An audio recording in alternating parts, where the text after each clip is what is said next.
प्रदेश में भारी बरसात ने भयंकर तबाही मचाई। इसके बाद अब प्रदेश जो है रिवाइवल मूड में है।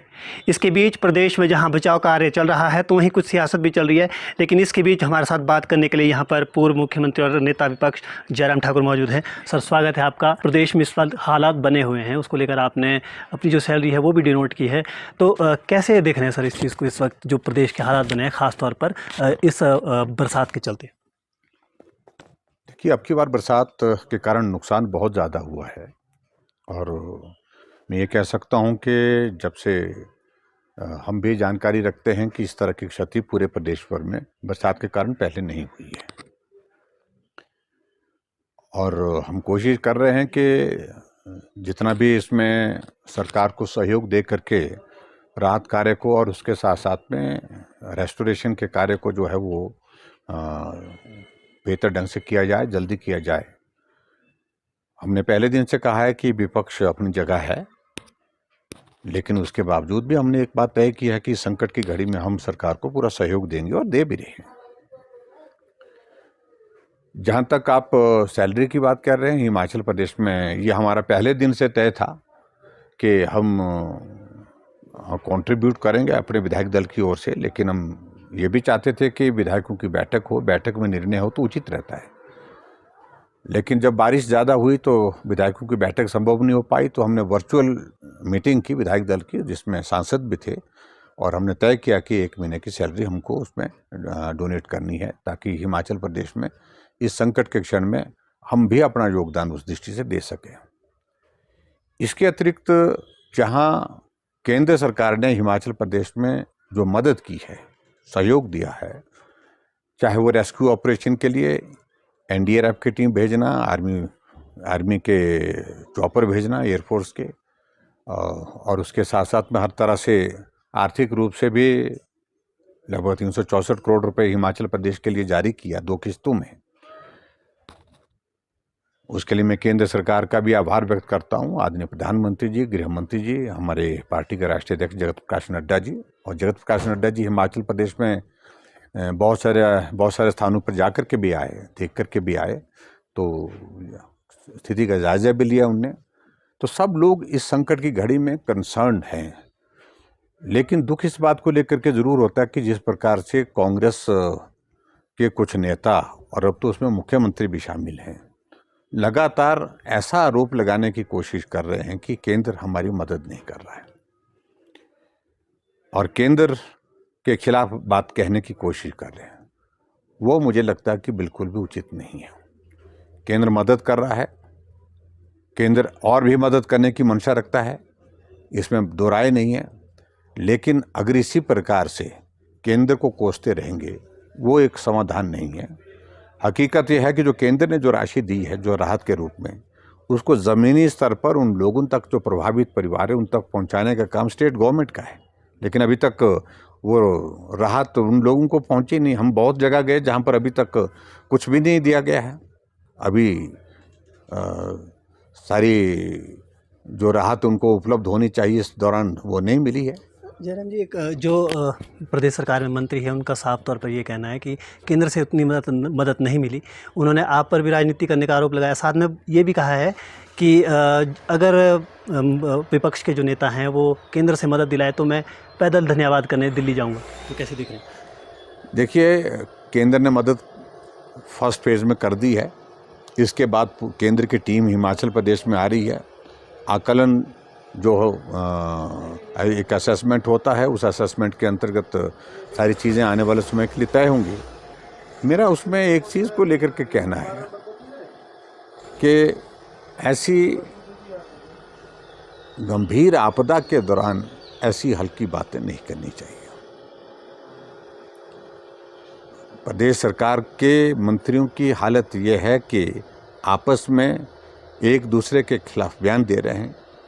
एक कुछ कह रहा है, दूसरा उसका विरोध में खड़ा कर रहा है।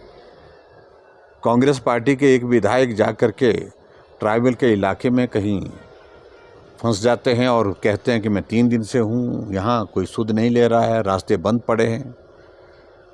कांग्रेस के ही विधायक बहुत ज़्यादा आक्रोश में है, रोष में है, और मंत्रियों पर तो मैं देख रहा हूँ कि किसी का कंट्रोल ही नहीं है। अपनी मर्जी से कुछ भी कह देते हैं, मुख्यमंत्री को सुपरसीड कर जाते हैं, और मुख्यमंत्री कुछ कहते हैं, मंत्री कुछ उनसे उल्टा कह देते हैं। ये बहुत विचित्र परिस्थिति है, भगवान भरोसे चली है सरकार ये। और सरकार भगवान भरोसे तो है ही है, लेकिन मेहरबानी करके कम से कम हिमाचल प्रदेश के लोगों को जो है वो भगवान भरोसे मत छोड़िए। सरकार की जिम्मेवारी है, और जिम्मेवारी के इस दौर में उनको मदद करनी चाहिए लोगों की। और मुझे इस बात को लेकर के हैरानी हो रही है, जो हेलीकॉप्टर रेस्क्यू ऑपरेशन के लिए दिए गए हैं उसमें मुख्यमंत्री, चेयरमैन, इनके वाइस चेयरमैन, इनके सीपीएस सेल्फी लेकर के घूम रहे हैं। कभी भी जो रेस्क्यू ऑपरेशन के लिए जो हेलीकॉप्टर उपलब्ध कराया जाता है उसमें कभी भी कोई नेता नहीं जाता है जनरली, और उसको डेडिकेट किया जाता है कि जो लोग फंसे हैं उन लोगों को उठा करके वहाँ से सुरक्षित निकाल करके लाएं। लेकिन फिर भी उसके बावजूद ये सारी चीज़ें हो रही हैं। आखिरकार ये गिमिक्स की पॉलिटिक्स से बाहर निकलना चाहिए। सही मायने में लोगों को राहत मिले, मदद हो, इस काम को करना चाहिए। जी, बरसात के चलते गांव-गांव की जो सड़कें जोड़ती हैं वो टूटी हैं, नेशनल हाईवे भी क्षतिग्रस्त हुए हैं। ऐसे में अभी सबसे बड़ा सवाल जो है, एक सेब जो सीज़न शुरू होने वाला था प्रदेश में, वो उसके लिए एक बड़ी चुनौती हो गया है। तो ऐसे में क्या सरकार को लगता है आपको कि सरकार इस दिशा में काम कर रही है अभी फ़िलहाल? अभी तक तो देखिए स्थिति यह है कि जो सड़कें टूटी हैं, मैं देख रहा हूँ कि उन पे अधिकांश सड़कों पर तो काम ही शुरू नहीं हुआ। और बहुत सारी सड़कें जो है जिसमें बहुत ज़्यादा वक्त लगेगा, और हम इस बात को लेकर के चिंतित हैं कि आने वाले समय में अब सेब का सीजन जब शुरू हो जाएगा, अब शुरू हो ही गया, कि सेब की फसल मार्केट तक पहुंचाने की व्यवस्था क्या होगी। और एक तो सेब की फसल इस बार ज़्यादा नहीं है, बता रहे हैं कम है, और ऐसी सूरत में जो सेब की फसल जो कम भी है तो उसको भी मार्केट तक पहुंचाने में कठिनाई है। सरकार इस सारी चीज़ को लेकर के चिंता करे। बिजली अभी तक बहुत सारे गांव में नहीं पहुंच पाई है, बरसात के कारण टूट गई है, तो उसको पहुंचाने का काम करें। पेयजल योजनाएं बहुत सारे इलाके में अभी तक नहीं है, मतलब जो रिस्टोर नहीं हो पाई है, तो उस पर काम करने की आवश्यकता है। और इसलिए मैं यही कहूँगा कि कोसने से समाधान नहीं, लोग अब असली में चाहते हैं कि आप बताएं कि आप क्या कर रहे हैं। सर, आखिरी सवाल है कि प्रदेश सरकार ने किलो के वज़न के हिसाब से जो है प्रदेश में सेब बेचने का फ़ैसला लिया, लेकिन साथ में जिस चीज़ को लेकर सबसे ज़्यादा बहस बढ़ी है वो है कि जब पेटियां जो है मंडियों में बिक रही है तो उसमें 2 किलो की कटौती हो रही है। इसको लेकर बीते कल किसान कांग्रेस जो है उन्होंने भी मांग की है कि इसे हटाया जाए, इस स्लैब को जो है ख़त्म किया जाए, इस सिस्टम को। तो आप कैसे देख रहे हैं इसको लेकर? देखिए, सारी चीज़ को लेकर के दोनों के कोऑर्डिनेशन के लिए एक मैकेनिज्म डेवलप करना चाहिए और कंसेंसस पर बैठ करके रास्ता निकालना चाहिए। किलो के हिसाब से सेब बेचने की बात आ रही है, लेकिन उसके बाद एक दूसरा पक्ष जो है वो उसका समर्थन नहीं कर रहा है, जो आड़ती है उसके समर्थन में नहीं शायद लग रहे हैं, ऐसा देखने में आया है।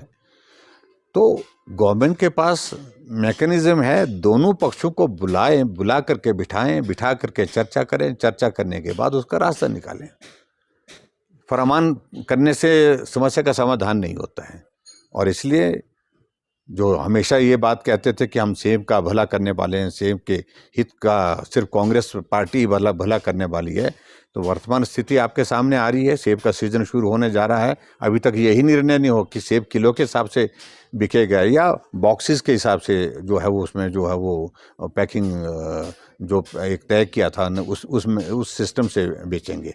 और दूसरी बात, सेब तैयार है लेकिन रास्ते बंद पड़े हैं, उसका कोई समाधान अभी तक निकालने का इन्होंने प्रयत्न नहीं किया, वो करना चाहिए। बहुत बहुत धन्यवाद हमसे बातचीत करने के लिए। तो ये थे नेता प्रतिपक्ष और पूर्व मुख्यमंत्री रहे जयराम ठाकुर, जिनका साफ तौर पर कहना है कि मूलभूत जो सुविधाएं हैं उन पर ज़्यादा ध्यान देने की ज़रूरत है सरकार को।